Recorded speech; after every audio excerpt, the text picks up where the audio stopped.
So, it's been a while since I've done one of these. Honestly, I wanted to do this. In fact, I originally did this before WrestleMania came. I recorded a whole episode about my thoughts about the direction of WWE and AEW, the state of wrestling in general. And I didn't upload it. I deleted that because I was like, maybe I'm being too cynical.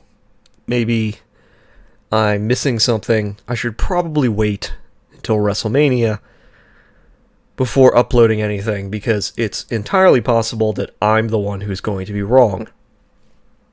Now, hindsight being what it is, I probably should have uploaded that video because my thoughts were mostly accurate. And I'm, rather than kind of be like, oh, I was so right, which is not very interesting, I'm going to explain my thought process of why I thought things like Cody Rhodes was not going over, and why I thought that Sami Zayn was going to be forced back into the tag picture, because it's more interesting to talk about the way in which WWE thinks than to complain about their booking, because the thought process is something I don't think a lot of people really go into or understand, if that makes sense. There's a lot of griping about, oh, they should have done this, oh, they should have done that, but there's not a whole lot of explanation about why they do X, Y, or Z. So let's get into it. Let's talk about Sami Zayn. Okay? Let's talk about Sami Zayn and why he's not a top guy. Now, a lot of people, the wrestling fandom, talk about how Sami Zayn is like the hottest act there is. And that's true. Sami Zayn is a great performer. The problem is that Sami Zayn is never going to be the top guy. Okay, he's probably never going to be allowed to win the big one. In WWE, anyway. And that sucks. But it doesn't have anything to do with, his ethnicity. It doesn't have anything to do with the fact that he can't go to Saudi Arabia. It doesn't have anything to do with, his personal choices. It has everything to do with the fact that he does not have the look. And that sucks. Now, the look can vary a lot, because, sometimes you put the title on a guy like Jinder Mahal, but by and large, the look is important, and Sami Zayn very clearly does not have the look. This was the problem with guys like Bray Wyatt, where he wasn't allowed to win the big one until he basically turned into Kane, circa, early 2000s. And WWE works very hard to ensure that nobody gets popular enough to be in the title contention who does not have the look. Alright. The Daniel Bryan, yes situation, the whole yes movement, is a good example of how hard WWE works to keep a guy like Daniel Bryan from being popular enough where they have to let him win. Before he was, in the main event, they tried to stick him with the Wyatt family. He lost to Bray Wyatt. They tried to, force him to be less popular. And then when that didn't work, they allowed him to win and then immediately put him into a program with Kane to, immediately, quash any heat that he might have had. Sami Zayn, luckily, did not have that problem. I mean, yeah, he lost to Cody Rhodes, but they immediately, put him in a tag team with Kevin Owens because, unfortunately, Kevin Owens and Sami Zayn are so linked that they're never going to escape each other. It's a real problem that you can't do anything with one of them without the other one showing up or being brought into it. People talk about, oh, fight forever, but,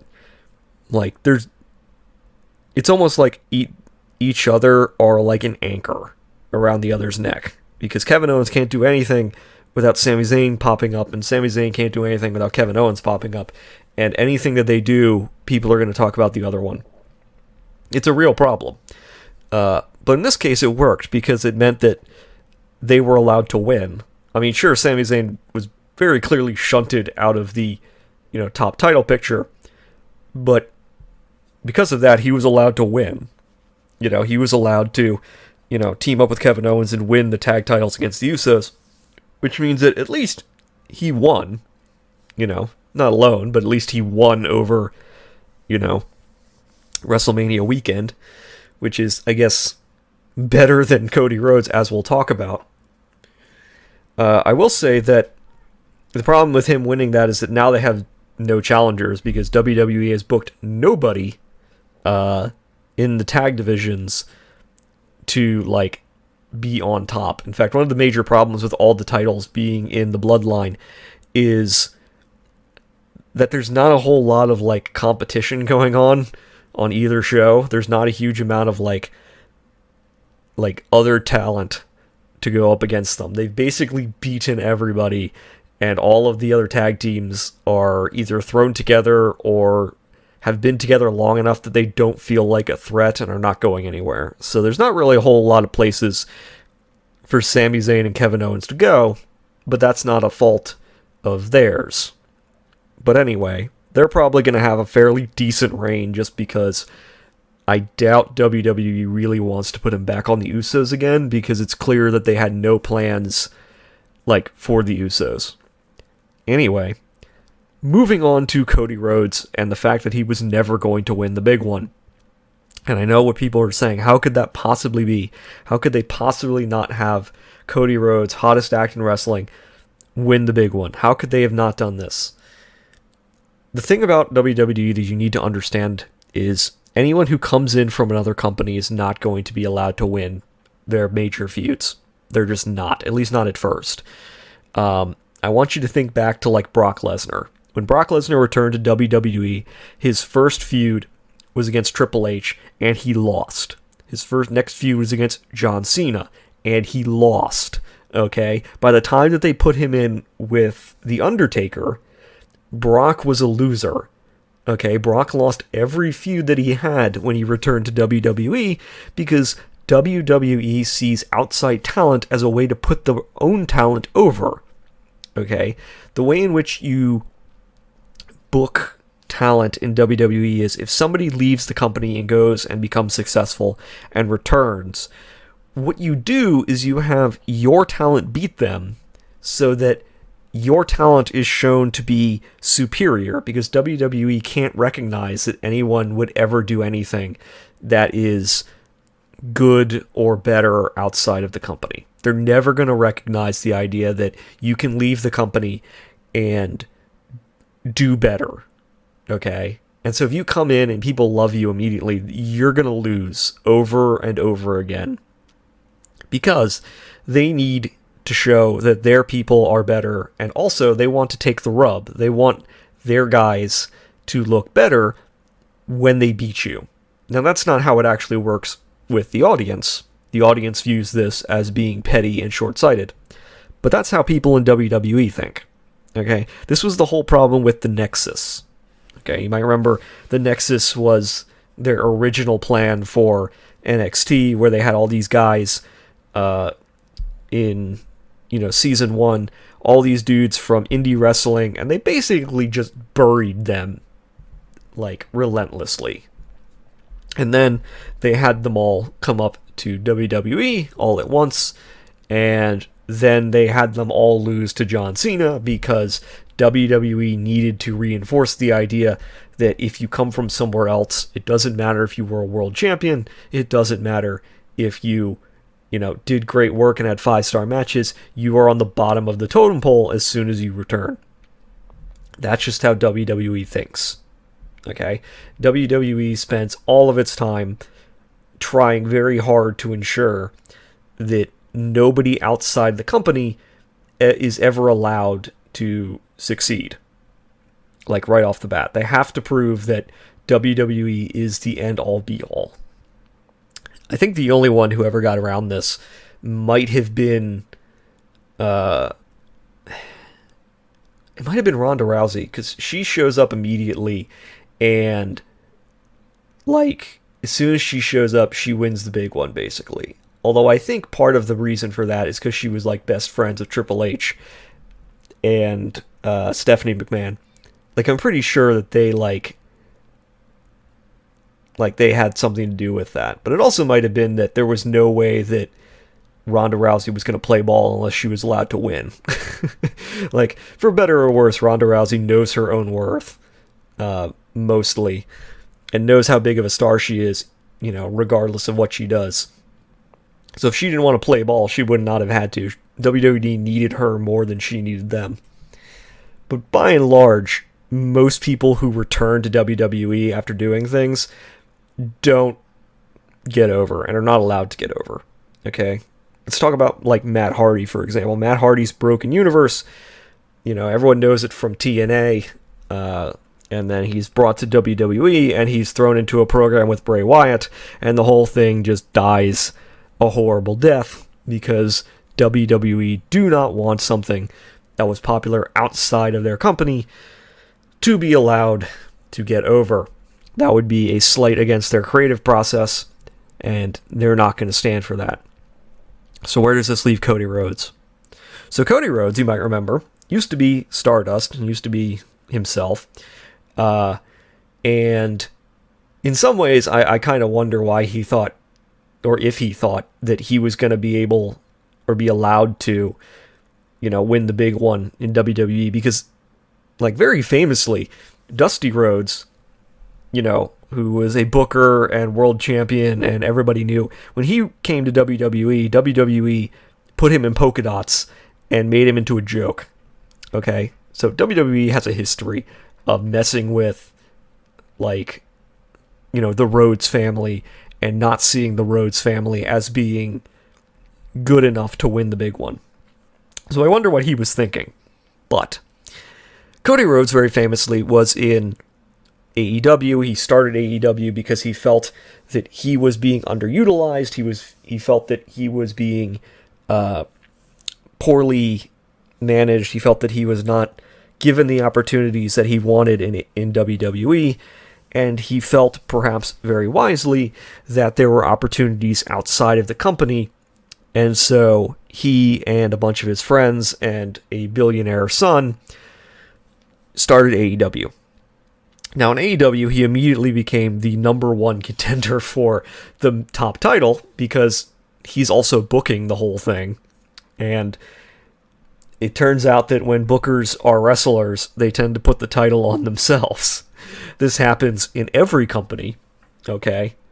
Like, when Stephanie McMahon was booking WWE, guess who, was winning the top title? Her husband.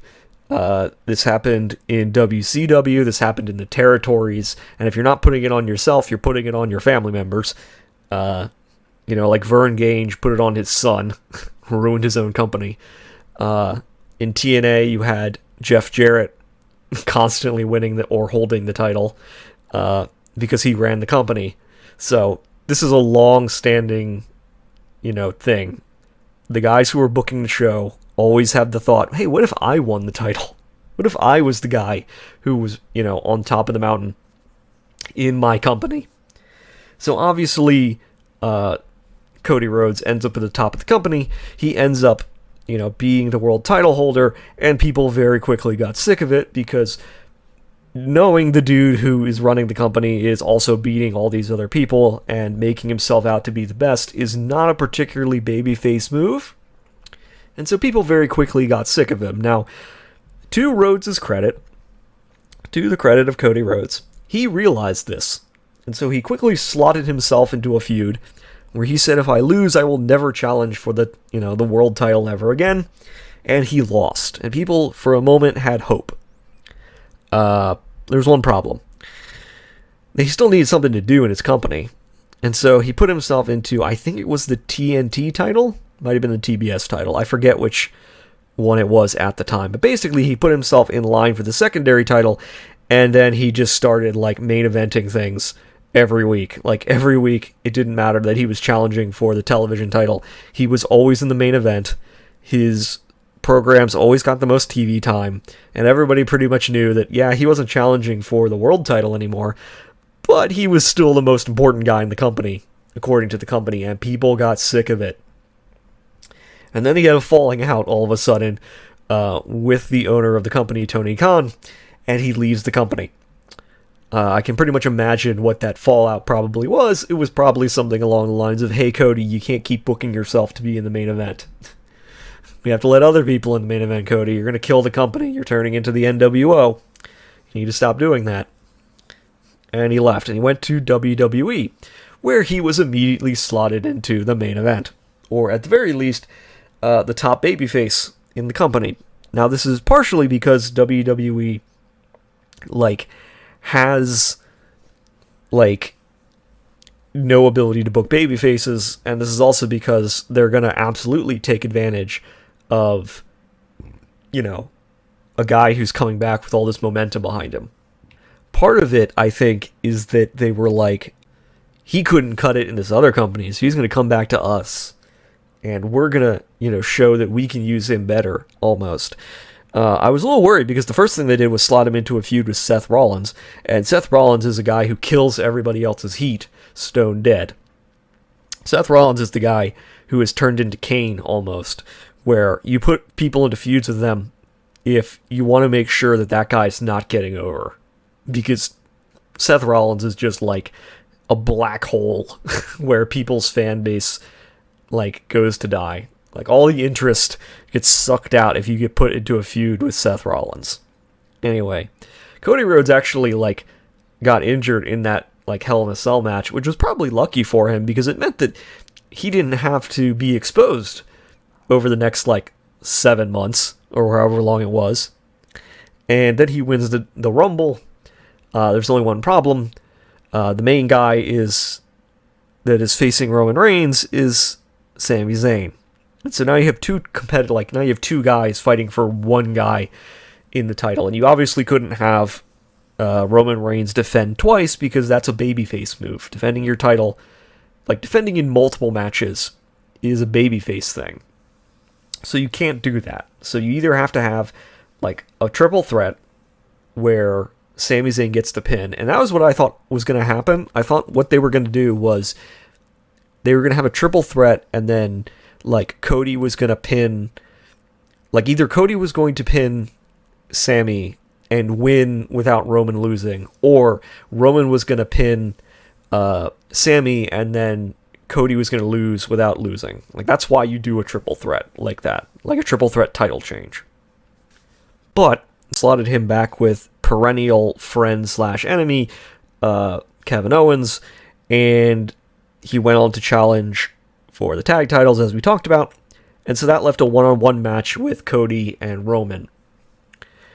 And as soon as that happened, I knew Cody was not going over, because WWE was not going to allow Cody to win the big one. That just was not going to happen. Okay, again, I've talked about earlier where I said that you bring outside guys in because you want your guys to beat them. You want your guys to show that they're the best. The other problem is that Cody Rhodes left WWE and became better. What I mean is he made more money. He proved that he had, a better grasp of how his own worth than WWE did, and he founded what is today WWE's only real competitor in the US. So all of these things, it was not like he was going to come back to WWE and WWE was going to go, oh, good job founding our competitor. Good job giving us, a bloody nose in the Wednesday Night Wars. Good job, taking all the energy and making it clear that we have problems. Now we're going to let you win the world title. Absolutely not. WWE is a petty company. They're not going to do that. Okay? And they put him in, and they made him, the main guy, and Roman was always going to beat him. Unfortunately, to everybody's problem, nobody comes out of this match looking good. Okay, that's the weird thing. Nobody comes out of this match at WrestleMania, literally no one comes out of this looking strong. Cody Rhodes loses and looks like a punk, which is probably the intention, but Roman doesn't look strong either. And part of that's because WWE doesn't know how to book, more than two kinds of, champions. They either know how to book, the overwhelmingly powerful, babyface who is the John Cena, Hulk Hogan, Triple H almost sort of like, constantly winning babyface, or they only know how to book the cowardly heel, which is why every single like heel champion immediately turns to like, constantly needs 8 kinds of like outside interference, and Roman Reigns unfortunately is exactly that, where it's like he's booked to be both constantly strong and also cannot win a match without like Solo Sika interfering 5 times. And so he doesn't look good coming out of it. And so, yeah, like, Cody Rhodes loses, and the intention is for Roman to look good, and for the audience to understand that if you come back after leaving the company, you're never going to have a better experience, in WWE. You are going to be shown to be, like, lesser, basically. That's the only thing they want. That's the only thing they want, essentially. And again, that happened with everyone else. It happened with Dusty Rhodes. It happened with Brock. It happens with everybody who returns from being like in another company. It happened to Matt Hardy. It's gonna keep happening. But moving on from Cody Rhodes, we gotta talk about Roman. We gotta talk about the problems with Roman Reigns. So here's the thing. Roman Reigns is probably like the best thing in WWE at the moment, which is really sad to say, but it's true. So much of his stuff is really repetitive, but he puts on great matches, and he himself is doing way better than he did as a babyface, because he understands, like, the position he's in, and also all of his charisma is allowed to, like, get over. In some ways, I guess it's similar to, like, The Rock, where, like, he started as a babyface and everyone hated it, and then he became a heel, and all of his natural charisma was allowed to be, like, explored. And so, like, as a result, he gets over. The problem with Roman Reigns at the moment is he's turning into, like, the head of the NWO, where there's no end point to the Bloodline story. One of the things WWE likes to talk about is how they're always telling stories. Now, everything is just another chapter, and it's like, it turns into a bit like, it's less a book and more like a web novel. It turns into like those web novels that have 12,000 chapters, and it's just things happening. Like, nothing ever like ends. Things just like constantly spiral, and you never reach a point where there's like a conclusion or a beginning, middle, or end. There's just the middle forever. And so no one ever is allowed to like get over finality. No one is ever allowed to like, progress. Everyone just kind of has to stay the same and spends all of their time in this middle section, which is dull as dirt. And, it resembles the NWO a little bit, where it's like, the amount of ideas they had were enough to fill like a year or two, but they never came up with an idea of, okay, how do we have this end? How do we have, like, how do we have our babyface defeat this heel faction? How do we move beyond this? And they never did, and it killed the company. Partially because the way the WCW handled the NWO problem was to go, okay, we're just going to have the NWO beat every babyface they come into contact with, and those babyfaces will then turn heel, and we'll just keep throwing babyfaces at them that are turning heel until we find the guy we think is ready to do it. And it turned out that they never found a guy who was going to do it. And so at like 1998, 1999 sort of era, everybody in the company is a heel. Now that obviously wasn't the case in WWE at the moment. There are plenty of baby faces. They're not very strongly booked, but they are at least possible to exist. Roman Reigns, unfortunately, there's nobody that looks like they're ever going to beat him. Like, nobody is ever going to be allowed to defeat Roman Reigns. At least anytime soon, I don't think. I think what they're planning on doing is having Roman set a record, possibly, because they like Roman Reigns so much. And now that they have the ability to, like, book him how they want, and get the reactions they want, I have a feeling they're just gonna, like, have him break a record. Like, that seems like, the way WWE likes to do things. Meanwhile, Cody Rhodes is absolutely going to lose to Brock Lesnar. Like, Cody Rhodes is gonna get knocked down the card something fierce, and they're gonna talk about how valiantly he fights as he is crushed over like 5 F5s, and then they're gonna do Brock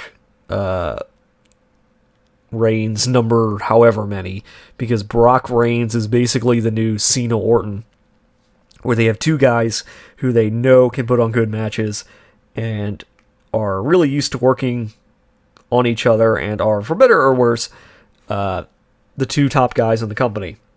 And that's the only thing they're going to do. So expect for Brock Reigns to headline at least one more pay-per-view this year, maybe two. Yeah, because they're just not going to let Rhodes be the guy. There's no chance of this. Rhodes is going to get knocked down to like the mid-card faster than you can possibly imagine. Now that they've used him and gained the bump of, oh, I was really good in another company and you guys didn't know my worth and all this other stuff. Once they got the rub from that, immediately done with him. It's going to be really sad if he ends up back as Stardust or something within the next year. Because, I don't know what he was thinking. I don't know why he thought he could start the competitor and come back to WWE like nothing happened. I don't know what they promised him, but there was no chance of him winning against Roman, man. WWE was not going to put over a guy who was an outsider. It just wasn't going to happen. So let's talk about it for a moment. Let's talk about all the problems with AEW. Because there are a few. I think the main one is AEW is all over the place quality-wise. Like, there's a bunch of people in AEW who are really good, and there's a bunch of people in AEW who probably aren't as good, and they're not really sure what to do with lots of them. And so everyone kind of feels like they're meandering about most of the time. I think part of this is MJF. Like, MJF is a great heel, but they don't really have anybody who can face him. They don't have any other baby faces who are ready to go to face him. They have Jon Moxley. Jon Moxley is their only major guy who works as a babyface in that role. I mean, you have Chris Jericho. You have a bunch of mid-card guys who could probably face MJF, but the problem is that none of those guys are gonna be elevated, because when you put a guy who is in the mid-card with the main event, it just drags the main event down. It doesn't elevate the guy who's in the mid-card. So there's not a huge amount of guys who can challenge for the top title. And so I think MJF's title reign is just kind of meandering. It doesn't feel because MJF can get heat with anybody, but there's a real risk that he's going to turn into the Miz, where yeah, he can get heat with anyone, but he can't actually elevate anyone. He's not really good at getting other people to his level. He's good at drawing heat, and he's good at making other people mad, and he's good at being able to get boos no matter who he's opposite, but he's not good at getting cheers for the other guy. And so I'm a little worried he's going to turn into the Miz. Little worried. He's more talented than the Miz, but I hope you understand what I'm getting at when I say that he might be the Miz. And obviously you can't have CM Punk return. CM Punk has no business ever coming back to AEW. In fact, he has no business being in any wrestling ring ever again. And that's because it's very clear now that if you do anything with him, he's going to make it all about himself. And he's going to take advantage of anything you give him to make it all about himself. He's not willing to do business. Okay? And there are lots of people in wrestling who get like this. People like to compare him to Hogan. And he's a bit like Hogan. That thing he pulled after, All Out, where he vented his spleen. It's exactly like when Hogan went to New Japan for that time, and, he described the world title of WWE as a trinket, as a toy. Same thing. He's in business for himself and only for himself. But the problem is that, like, you can't trust that guy. You can't give him a world title reign again. You can't trust him. On top of that, he's injury prone. So you have an injury prone dude who is only into himself. Like, there's nothing you can do with that guy. You cannot put your title back on this dude. Like, there's no amount of money in the world that is worth giving this guy, because you know it's going to blow up in your face. Okay, you know it's going to destroy you. Like, whatever benefit you get from him winning is going to be immediately blown up, because he's going to make it about him, and he's going to, like, cause so many problems. And, you can't have a guy like that. Okay? Like, any company on the planet absolutely can't do business with a guy like that, because at some point everybody has to lose. Okay? The thing that everyone should have learned from the Hogan years is guys who are that interested in protecting their spot are not guys who are going to lead you to the promised land. Once they hit a certain point, it's all downhill, and you can't keep leaving them in that spot. Like, there was a time when CM Punk was the hottest act in wrestling, and those years are long gone. Okay, there were years where he deserved it, and it's way, way past. Now the dude is just like, he's just bile and bitterness made flesh. And anytime he gets in front of a wrestling ring, every time he gets in front of the mic, you have to worry that he's going to go into business with himself. And just not a guy you want to trust. Okay, so AEW doesn't really have, like, anybody that they can kind of rely on. Obviously Jon Moxley is there, but he is not going, like, he's now in, like, the tag division, which is probably good. I don't know why they're still called the Blackpool Combat Club, because the only reason they were called the Blackpool Combat Club was because it was William Regal. Regal is no longer in the company, so I don't know why it's still called the Blackpool Combat Club, because none of these guys are British. I don't know why they stuck with the name. I guess it's cool, but again, like, none of these dudes come from England or have ever been, living in England, so I'm not sure why it's still called that. But that's like a minor thing, because it's, it's an interesting heel kind of dynamic, and all the guys are doing great work in it. So, I can't complain too much, but what I can complain about is, like, because all of these top guys are in, like, the tag division, there's no real top guys to face MJF. Like, Daniel Bryan lost, Jon Moxley lost. Who's left? Who do you have that you can heat up so that you can fight, the top heel? In some ways, it's a reverse of the babyface problem, where, like, the Hogan Cena babyface is, like, the system you use is you have a monster and you heat him up by beating up mid-card guys, and then you have him lose to the babyface after getting beaten down over and over again.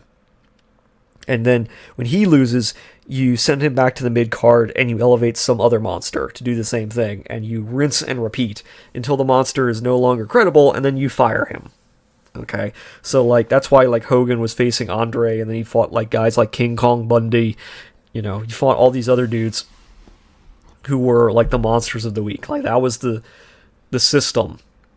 Okay, that was the way it was done.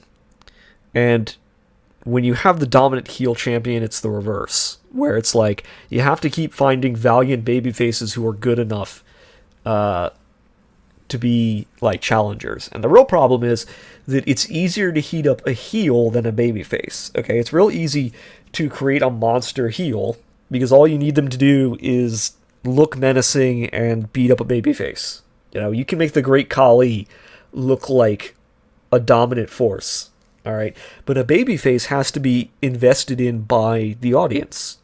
Like, a babyface can't just beat down a bunch of heels and everybody goes, oh, he's the guy who's going to win. No, he has to be, like, invested in by the fans. And the problem is that every time that the babyface loses, every time you have a babyface lose to heel, it makes the audience less likely to support the next guy. It makes the audience think, oh, no one's ever going to win, and so there's no point in getting invested in this guy. That was the problem when you had guys opposite Triple H during his reign of terror. because every guy would come in and they would lose Triple H, and then everyone was kind of like, here's the next guy. He's going to lose again to feed Triple H's ego. Like, that's how everyone felt. So AEW kind of has that problem right now, where MJF is doing great, but they don't really know what to do. Counter to that, let's talk about Jade Cargill. Jade Cargill is terrible and is absolutely going nowhere. I do not understand the people who are like, Jade Cargill is the future of the women's division. Absolutely not. She is not. Jade Cargill is awful. She is not a good wrestler. She can't cut a good promo. She is tall and muscular, and that's about it. She is not a star. I don't know who, like, the mindset of the people who watch her and go, yeah, that person's going to lead the division. Absolutely not. Her thing that they're doing, they're making her into, like, the female Goldberg. And the problem is that until you start beating people who are, like, better than you, it just gets boring. Okay, the problem is everyone, like, talks about Goldberg who have forgotten how boring Goldberg was for a very long time. Like, Goldberg would beat Job over and over again to, like, pad out his winning. And it at first it was like, oh man, you know, he does the jackhammer and the spear. He does, like, 5 moves. He had his own 5 moves of doom. And, like, he would pull them off, and then he'd be like, I won. And I'm like, yay! And the match would only go on for, like, 10 seconds. And that's all that they wanted. But at some point, you're like, oh, this dude, you know, has won 60 matches or something, and we need to, like, put him into bigger feuds. And so then you have to have the problem of, okay, we have to, like, put him with guys who are better than him. And so whether or not the match is going to work is entirely dependent on whether other people can carry this person to a match. Okay? And by and large, they could, but the problem with Goldberg was that they didn't have an end point. And so they were like, you know, what do we do with this guy? At what point does he lose? Because they gave him the top title, but they didn't want to beat him. But, you know, what do we do? What do you do with this guy? And Goldberg, for his credit, had people who were impressive to beat. You know, he could beat, like, Jericho and Dean Hall, you know, and Hogan. You know, he had people who were at the top of the card who he could beat and cycle through, where it was impressive that he kept racking up wins. Jade Cargill has none of this. Jade Cargill can keep beating people in the women's division, and none of them are really going to be on that level of impressiveness. Now, that's not exactly fair to anyone in the women's division, but it's true. Okay, as much as we would like the women's division to be on the same level as the men's division in the minds of the fans, it just isn't, and it sucks. But that sort of highlights the problem with trying to make Jade Cargill work, because Jade Cargill can only beat people at her level or lower, and if she beats anyone above her, it's not going to make her look good, it's going to make them look bad, because Jade Cargill can't wrestle very well. She's not as bad as, like, Nia Jax, but she's not very good. She's not great, and I think what their plan was she was going to keep winning and get better, but she hasn't. And she's not that great or interesting on the mic. She's not that dynamic on the mic. She has, like, one mode, and, you know, she can keep winning, but it's kind of like there's no plan. Like, what's going to happen? Is she going to be the champion? Are they going to put her as women's champion? And then what? What are you going to do with her? Like, she is obviously not, you know, she's not the centerpiece they wanted her to be. She's going nowhere. Okay? She is yet another attempt to recreate Goldberg and failing. It's kind of like how they try to recreate, you know, the NWO or, you know, DX or all these other, like, previous creations that worked. Like, everyone wants to recreate this thing because it worked once, right? So it can work again, but that's a fallacy. It worked once because of the people who were involved in it. It didn't work once because it was necessarily a great idea. You know, idea on its own. Like, everybody would have loved Cena, who, you know, when he beat everybody, but they didn't, because it's a thing that, like, only works once, because it worked in that specific context, and it doesn't work if you keep doing it. every time you do it again, it gets less and less interesting and less impressive. So I don't know what they're going to do with Jade Cargill, man. Because I can only see her, like, eventually losing to someone and ending up on the lower card. Because she is not, like, someone you can build a company around. She's not, like, your future, women's champion who's gonna, like, carry the company. Because as soon as she has to do anything that's more impressive, as soon as she has to go for, like, 25 minutes, in, like, an Extreme Rules match or something, it's gonna be a train wreck. It's just gonna be bad, and no one's gonna want. Like, it's gonna be the kind of thing where everybody suddenly sees the Emperor has no clothes, and it's not gonna be pretty. Like, I really hope that she somehow either gets more charismatic or becomes better as a wrestler, but I just don't see it happening. I just don't see it. I see her as kind of like a project that they started with and had expectations, and those expectations are impossible to meet now, and they don't know what to do with her. Like, they don't want to just, like, stop, because then it would have assumed that, like, everything they did up to this point was a waste, but they're kind of at the sunk cost fallacy moment here, where they just keep pouring more time and effort and hoping it goes somewhere. Anyway, that's really all it's like problems with AEW at the moment, honestly. Like, the thing about modern wrestling right now is that everything that's bad is kind of on the peripheries, where, like, the good stuff is, like, the good stuff is good, and then the bad stuff is bad, and that sounds, like, obvious. Oh, good stuff's good, bad stuff's bad, but no, it's like, nothing is really, like, in the middle, where you're like, oh, some of this is good. No, it's like everything is either, like, on one side or the other, where either everything is great, or it's just terrible. And so you have things like, again, you have MJF putting on great matches with guys, even though, like, it's clear that there's no way for him to continue being champion because there just aren't enough baby faces ready to face him. Like, and the same is true with Roman. It's like, yeah, Roman's putting on great matches, but, like, there's nobody, ready to fight him that's gonna, take the title off him. It's just gonna keep going forever because there's no, like, nobody wants to have an endpoint. Every chapter kind of exists in its own universe, almost, where it's like everything that happened before and everything that happens after are, like, separate from what's going on right now. Every chapter is isolated from all the other chapters. It almost feels a little bit like, imagine if you were, like, you wrote a chapter, right? And you were like, okay, I've wrote this chapter, and somebody else has to write the next chapter. And so you hand the chapter off, the single chapter, to somebody else and say, write what happens next.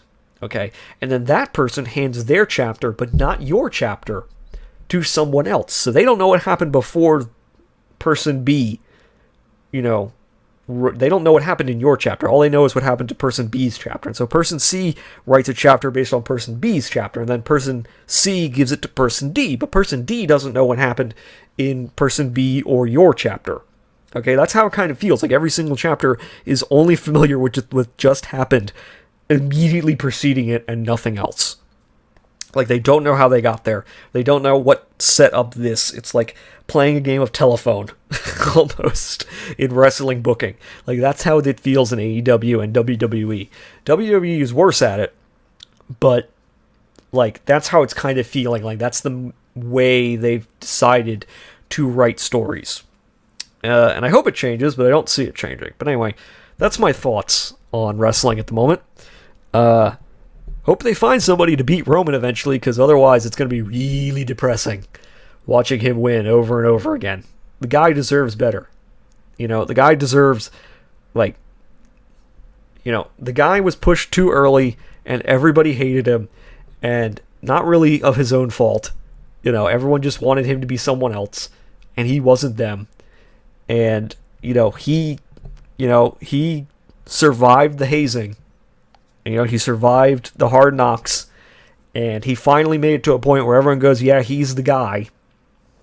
Everyone accepts him now, because he puts on good matches and he's doing great work. But, like, it sucks that that's going to get sucked down by the fact that they're going to go, there's no one else. The process of getting here means that there's literally no one who can beat him. So I hope they find somebody who can beat him. I hope they find somebody who's gonna or find something they can do with Jade Cargill, so she doesn't have to keep taking up television time. I hope they can find something to do with MJF, because again, he's a great performer, but he's not that good at elevating other people. It's very depressing, isn't it, in wrestling right now, that they have all these guys, and these guys are doing great work, but the companies around them are not capable of writing stories that are going to get other people over. Oh well. So yeah, that's wrestling in the moment. See y'all later.